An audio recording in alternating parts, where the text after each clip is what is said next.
Jennifer Sativi, déjà sur ce plateau, on va parler donc de musique, on va parler de Bénin en mouvement, on va parler de ceux-là qui font avancer le pays. Jennifer, bonjour. Bonjour Alain, comment allez-vous ce matin? Je vais super bien. Ce matin, vous avez décidé de nous parler de musique. Absolument, vous savez, le Bénin évolue et justement nous avons cet ambassadeur-là, j'ai envie de dire, qui a dignement représenté le Bénin sur le prix Découverte RFI Musique. Mais on ne va pas tout de suite aller à Opa puisqu'on a compris qu'il s'agit de lui.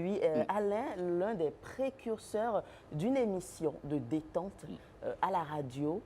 Il s'appelle bien entendu Vladimir Cagnolari.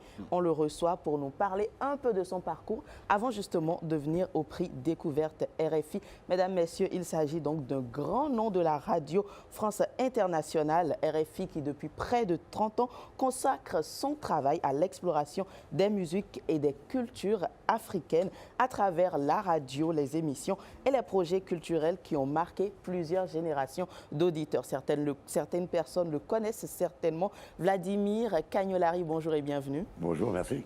Alors, vous êtes non seulement journaliste, animateur, mais surtout directeur adjoint de la Radio France Internationale en charge de la musique. C'est bien cela? C'est exactement ça. Un plaisir de vous avoir sur ce plateau. On va en venir au prix Découverte plus tard, mais d'abord, on commence par vous.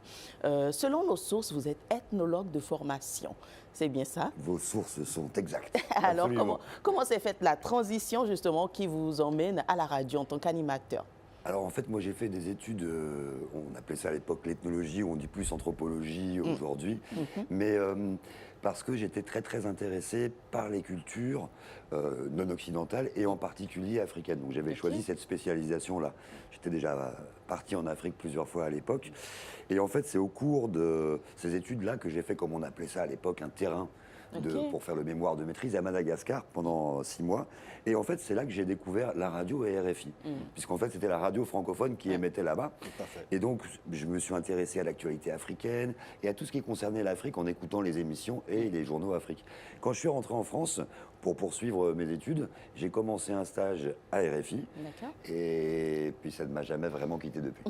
Et justement, vous intégrez RFI en 1998. Est-ce qu'à cette époque-là, vous saviez déjà que vous allez consacrer une grande partie de votre carrière à tout ce qui est immersion au sein du continent africain, à tout ce qui est musique et culture africaine? Bon, c'était un peu pour ça que j'étais arrivé à RFI, mais je ne savais pas du tout même que j'en ferais mon métier et ma vie. En 98, quand j'arrive à RFI, je suis en stage, je suis encore un tout jeune homme. Et puis ça a enchaîné aussi parce que, sans doute, dans les études universitaires pures et dures, bon, on écrit des mémoires, puis des thèses, et puis il y a 10 gars dans le monde qui vont lire la même chose que vous parce que c'est trop pointu, quoi. Et je trouvais que la radio avait ce pouvoir aussi de vulgariser, de faire partager à un plus large public des connaissances. Et c'est pour ça, je crois aussi, que je suis resté à la radio. La musique, c'était pas forcément mon sujet principal, mais elle m'accompagnait en permanence parce que les musiques, elles sont une manière de raconter les sociétés. Et ça, c'était vraiment la chose qui m'intéressait le plus. S'intéresser à la société, mais qu'est-ce qu'on dit dans les chansons? Qu'est-ce que les musiques racontent, les traditions musicales, etc. Donc, à chaque fois que je partais en reportage, parce que ça a été beaucoup ça ma vie au début, et surtout en Afrique, c'était, même si je faisais un reportage santé, éducation, société, peu importe, toujours, je m'intéressais en même temps à ce qu'il y avait comme musique sur place. Et justement, pendant 30 ans, je le disais, vous avez parcouru quand même un peu de fond en comble, différentes cultures, différents genres musicaux. J'ai envie de connaître les grandes leçons que vous retenez de tout ce qui est culture, musique africaine. D'abord la modestie, parce que ce patrimoine-là, qui est toujours en mouvement, est tellement vaste, tellement immense, qu'on n'a jamais fini d'en faire le tour. Personne même peut en faire le tour. Exactement. Mais ça, c'est la première leçon. La deuxième, c'est que, justement, il y avait quelque chose qui m'intéressait, et je pense qu'il est toujours aussi vrai, c'est-à-dire que la musique, c'est vraiment comme un média. En tant que telle, c'est-à-dire qu'elle raconte, elle chronique la vie quotidienne, elle sert pour les chansons de sensibilisation, de campagne politique, enfin bref, dans tous les moments de la vie, on trouve de la musique. Et c'est vrai dans le monde contemporain, mais c'est vrai aussi, je dirais même dans tout ce qui est culture villageoise et traditionnelle, les naissances, les mariages, les baptêmes, les funérailles, la musique est partout quand on va au chant. Et cette chose-là est restée même à la ville dans la manière dont la musique reste une manière de faire passer des messages. Absolument. Vladimir Cagnolari, voilà, j'y arrive. Je vous en veux pas, j'ai un prénom russe, un nom italien, donc ça complique. C'est normal. Alors, dites-nous, quand une radio ou bien un média est fait d'abord pour promouvoir de la musique, quand le média se retrouve à être acteur intégral, je vais dire, de la production musicale, qu'est-ce que cela représente pour la culture? Vous faites référence à RFI en l'occurrence. Oui. Alors nous, on fait de la production musicale pas vraiment en tant que telle. C'est-à-dire que peut-être quand on parle, et on en parlera du prix découverte RFI, on a un rôle d'accompagnement. Mais nous, notre travail, c'est surtout de faire découvrir, de faire la promotion au sens où faire émerger des talents parce qu'on en parle, parce qu'on fait des articles, parce qu'on fait des papiers ou des reportages ou qu'on les invite dans nos émissions. Donc c'est leur donner cette fenêtre pour s'internationaliser. Et je pense que c'est ça vraiment qu'on fait plutôt que de la production au sens studio. Maintenant, on capte régulièrement du live en studio, ou on capte des concerts dans des salles. Donc là, dans ces cas-là, on est un petit peu plus côté production, c'est vrai. Et justement, en parlant de production, il y en a une qui a marqué avec votre collègue Soro Solo. Vous avez créé d'abord l'Afrique enchantée, puis le bal de l'Afrique enchantée qui a fait danser tout un continent et bien au-delà. Alors, comment est née cette aventure déjà et pourquoi, selon vous, elle a pu marquer autant le public? Alors ça, il faut que je fasse un tout petit peu de contexte. Soro Solo, d'abord, c'est mon vieux père, comme on dit en Côte d'Ivoire. On s'est connus là-bas, puis il est venu en France à un moment donné où la situation sociopolitique en Côte d'Ivoire était compliquée. Et à l'époque, moi je travaillais bien sûr à RFI, mais on a proposé à la radio nationale, qui est un peu différente, qui s'appelle France Inter. Donc il y a Radio France Internationale et chez nous... Il y a Radio Voilà. Inter. Franchement, ça crée la confusion. Tout à fait. Mais en tout cas, France Inter, qui est la radio nationale, toujours de service public, un programme, au départ c'était un programme estival, qui s'appelait l'Afrique enchantée, pour dire aussi que grâce aux chansons, on allait essayer d'initier les auditeurs français, qui ont une connaissance tout à fait succincte, il faut bien le dire, des cultures et même de l'histoire africaine. On allait leur faire découvrir justement ça à travers les chansons. Et ce programme, en fait, qui était censé être une petite hebdomadaire d'été, est devenu une quotidienne, puis s'est perpétué. Et à ce moment-là, je dois bien le dire, je suis parti de RFI pour être sur la radio nationale, parce qu'il y avait cette mission aussi de se dire que nos compatriotes, quand bien même nos histoires, depuis le temps de la colonisation, nous lient, en fait, ont une connaissance vraiment trop petite. Pour ne pas dire limité. Oui, et encore, le mot est faible. Et donc, en fait, c'est une manière... en fait, la chanson, c'est une manière... C'est comme quand on veut, comment dire... donner un médicament à quelqu'un. On met un peu de sucré ou de chocolat dessus, il est plus doux. La chanson permet ça, en fait. Et elle permet de parler de choses des fois très sérieuses, politiques, historiques, mais à travers toujours ce médium-là. Et donc, l'émission a bien fonctionné, si bien qu'on a créé une formule scénique. C'est-à-dire, plutôt que d'être nous, comme ça, dans un studio, à raconter nos histoires et à jouer nos disques, eh bien, on avait un orchestre qui reprenait les grands standards du Bembeya Jazz, de Franco Luambo, et qui racontait un peu une traversée de 50 ans de musique africaine, comme ça. Et on a tourné, je ne sais plus combien de dates on a fait, mais dans toute la France, on a été à La Réunion, au Canada, et c'était un vrai plaisir, parce que quand on est mélomane comme nous, être sur scène, raconter nos histoires, mais avec un orchestre qui vous pousse, c'était magnifique. D'ailleurs, j'en profite si vous me le permettez, parce que je pense qu'il est du côté de Pobé, dans la région de Porto Novo. Michel Pinheiro, que je salue, qui est un excellent... Un des sacéros béninois. Voilà, excellent tromboniste, chanteur, qui nous a très très longtemps accompagnés avant de venir se réinstaller ici chez vous au Bénin. Alors, avec la permission de la réalisation, allez, on va suivre cet extrait, on va découvrir un Vladimir tout déchaîné et on sent vraiment sa passion. C'est bien sûr dans cet extrait du bal de l'Afrique enchantée. Alors, on va demander à Maître Baloukanta de nous faire une démonstration de cette fameuse pommade.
s'il vous plaît.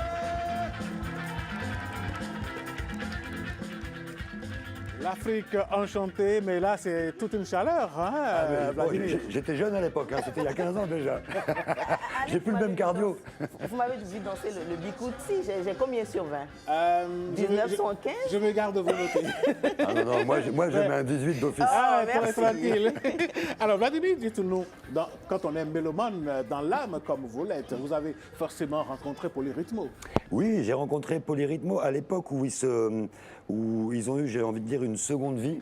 Où notamment ils ont réenregistré des albums, là je parle du début des années 2000, peut-être 2004, 2005, ma mémoire est plus précise. Et j'avais à l'époque fait un long entretien, d'ailleurs vraiment intéressant, avec Mélomé Clément. Et ça avait été un moment incroyable. Et on les avait retrouvés, les Polyrythmo, lors d'un grand festival qui s'appelle les Nuits de Fourvière à Lyon, où ils jouaient en ouverture d'Angélique Kidjo. Donc on avait fait une émission, justement, l'Afrique enchantée, sur la radio nationale, avec Angélique et avec le Polyrythmo. Et ça aussi, c'était un grand moment, quoi. Ah ouais. Et justement, on se rend compte que vous avez parcouru différents rythmes. Qu'est-ce qui, selon vous, fait la force de l'Afrique en matière de rythme, de la musique africaine, j'ai envie de dire? Bah, c'est comme un immense trésor toujours à exploiter et qui d'ailleurs, on le sait, à travers l'histoire de la traite, a aussi donné naissance à de multiples genres partout dans les Amériques. Et ce sont ces musiques-là, finalement, qui sont devenues les musiques mondiales.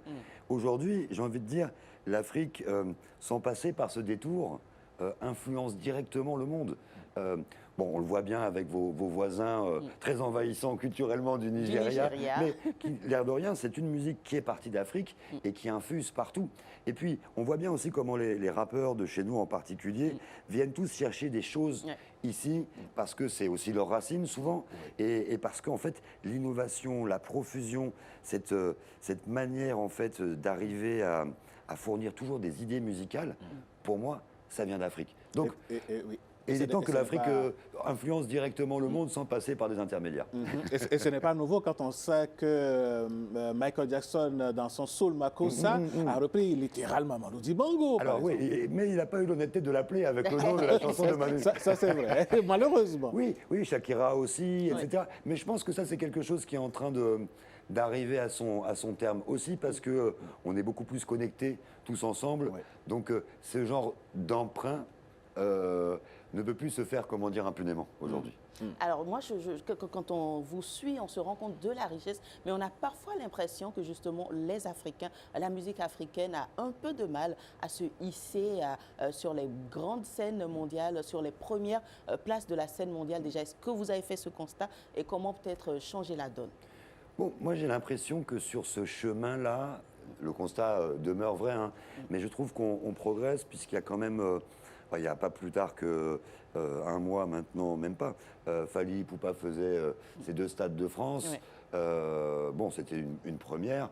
Et que de plus en plus, les grands artistes du continent remplissent des très grandes salles chez nous et sont intégrés au circuit mondial.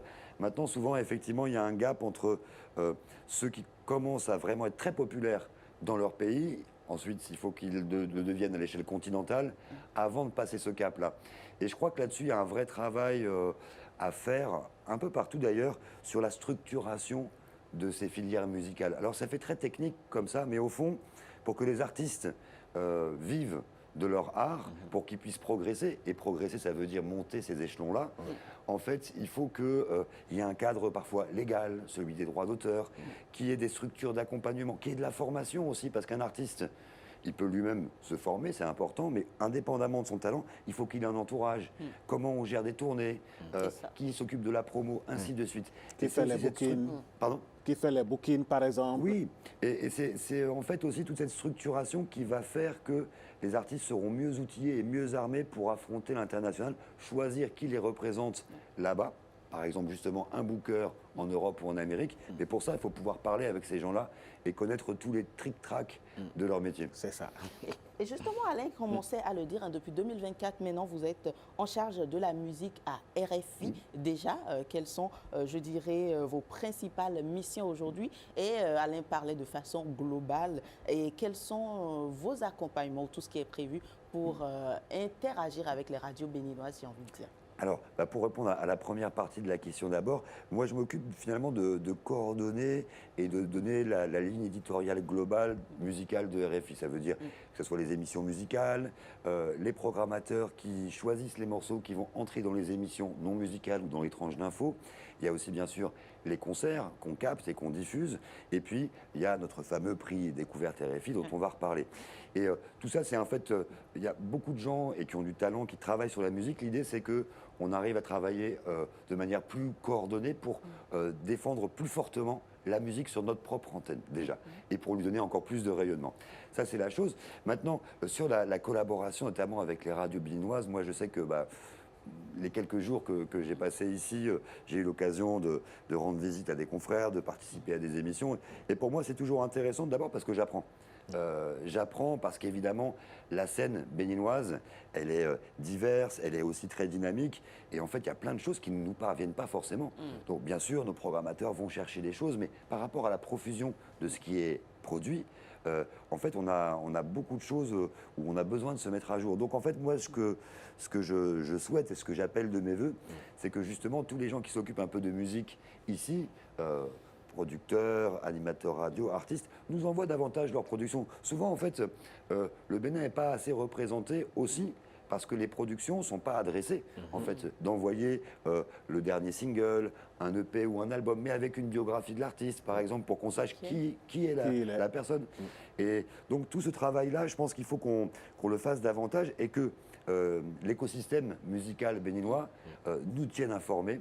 Donc on a notamment une adresse mail générique pour recevoir toutes ces productions qui est prog.musical@rfi.fr. Prog, P-R-O-G. .musical@rfi.fr et ça arrive à la programmation musicale qui écoute et qui redispatche ensuite. Et plus on a de choses qui nous arrivent, plus il y a de chances aussi de les faire émerger sur nos antennes. Alors, ça va être sans intermédiaire, ça va être sans protocole. On va repréciser l'adresse musical, donc avec E à la fin. Voilà. Alt, ce qu'on appelle arrobase, voilà, RFI. Voilà, c'est bien noté. Hein. Je pense qu'on va les artistes ont donc pris bonne note. Et les journalistes également. Hein. J'imagine qu'il y a des programmes, des stages, des formations. Alors pour l'instant, en fait, il y a des choses qui sont faites, mais par exemple dans le cadre de la bourse Ghislaine Dupont et Claude Verlon, qui est un prix de journalisme et de technique, où là effectivement il y a des formations et des stages. Il y a aussi des correspondances avec les écoles de journalisme. Donc je sais qu'on reçoit régulièrement des stagiaires à la rédaction qui viennent d'écoles africaines de journalisme. Et c'est vrai que dans le domaine musical ou du journalisme musical, c'est quelque chose qu'il faut encore qu'on fasse, qu'on défriche.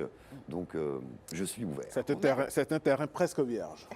Exactement. Pour le dire ainsi. Absolument. Merci. Alors, on en vient à présent à la substance de cet entretien-là, le prix Découverte RFI, où cette année, OPA a rehaussé l'image du Bénin depuis 1981.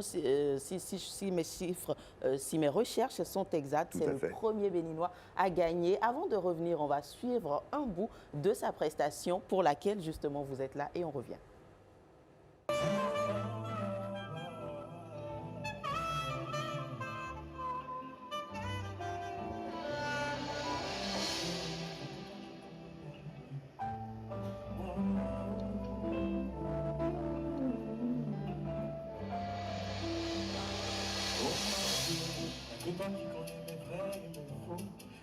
Tu peux voir qui sont mes bourreaux, ceux qui seraient juste que je reste un zéro.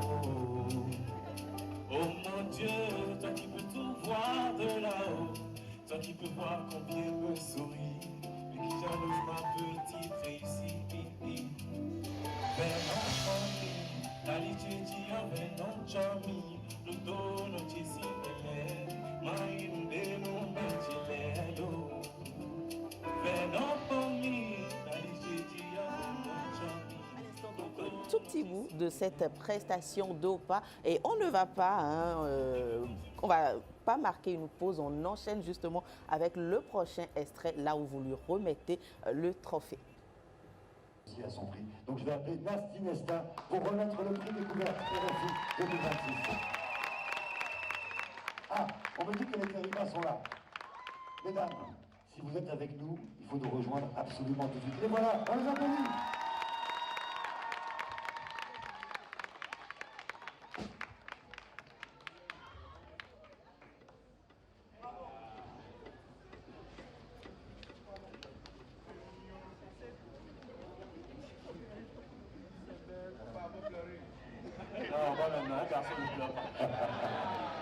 Papa, maman, bravo. Hein.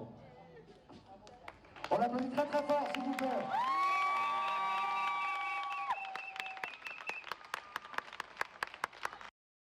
Alors, Vladimir, ce prix, que représente-t-il pour un artiste africain comme Opa?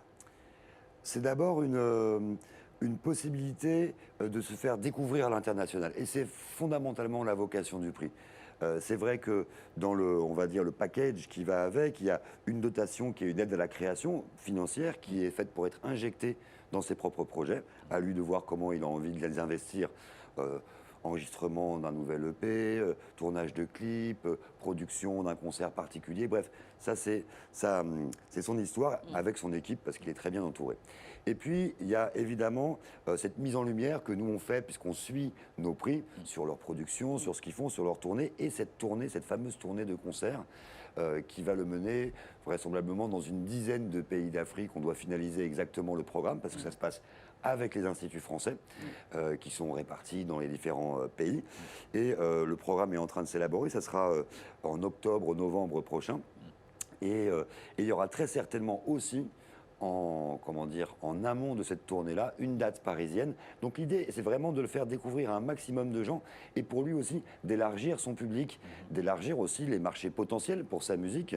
Pourquoi pas en escale dans un pays, en collaborant avec des artistes locaux, en faisant des featuring, qui font que justement on partage les audiences et c'est comme ça qu'on grandit, qu'on se construit une audience plus panafricaine. Donc ça, c'est vraiment un enjeu fondamental. Et puis, bien sûr, comme tous nos prix découvertes, comme tous les lauréats, on garde toujours, on chemine avec eux dans l'histoire. Donc, on continue à tenir nos auditeurs au courant de ce qu'ils font et surtout à jouer leur musique. Alors, très rapidement, hein, on a compris, Opa, il représente un talent. Il y en a eu également d'autres. On a vu Nesta, Teriba et d'autres également qui ont participé au prix Découverte RFI, Yeroye, entre autres. Qu'est-ce qui a penché en la faveur de Opa et comment percevez-vous le reste des talents? Alors franchement, il faut bien le dire, tous ceux qui arrivent en finale, en général, donc il y a 10 finalistes, et ces 10 finalistes-là sont toujours des gens de grand talent. C'est-à-dire, quelque part, ils mériteraient presque tous de l'avoir, mais il faut un vainqueur. Et les débats ont été longs et passionnés et passionnants aussi, parce que parmi les 3 derniers qui restaient, puisqu'on procède en notant les 5, on garde les 5 premiers, et puis les 3 premiers, et puis on arrive aux gagnants. Les 3 étaient très méritants, et je pense que le petit truc en plus qu'avait Opa, c'est qu'il jouait une musique qui est à la fois une musique, j'ai envie de l'appeler, qui est de l'afro-pop mondiale, c'est-à-dire qu'elle s'intègre parfaitement à un courant musical que les jeunes, que ce soit chez nous, ici chez vous, ou aux États-Unis, ou ailleurs dans le monde, écoutent. Donc c'est vraiment une musique qui porte toute une génération. Et à l'intérieur de cette musique, que je dirais mondialisée, il intègre des éléments qui sont proprement béninois, qui va puiser dans le patrimoine traditionnel et qu'il met au goût du jour, qu'il façonne avec sa musique.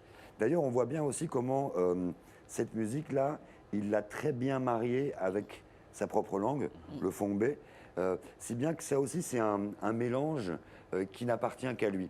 Donc c'est tous ces éléments-là, et en se disant que ce jeune homme-là, qui n'a que 25 ans, avait un véritable potentiel de développer une carrière à l'international, et c'est le but du jeu. Alors, allez, Vladimir, je crois qu'on ne va pas recevoir Jennifer, un grand animateur, sur ce plateau sans lui donner l'occasion de faire comme si on était à la radio et de lancer un élément. Alors, et justement, on a prévu, Alain, un clip pour finir, le clip Chez de Opa, sur lequel on va prendre congé de vous. Mais ce sera vous, Vladimir, qui allez lancer. Donc, l'antenne est à vous. Ah, Chez. Ça, c'est vraiment le titre de Opa qui est paru il y a un peu plus d'1 an maintenant, qui me l'a fait découvrir, qui m'a envoûté, qui m'a enjaillé même, parce que je l'ai vraiment trouvé extraordinaire. Et puis c'est le chemin, Chez, c'est le chemin qu'il nous a donné en fait pour mieux le connaître. Alors si vous ne le connaissez pas encore, eh bien, il est vraiment temps de vous rattraper. On va écouter tout de suite, pour votre plus grand bonheur et pour le vôtre aussi, Chez, c'est Opa et c'est tout de suite, ici, sur la télévision bénilloise.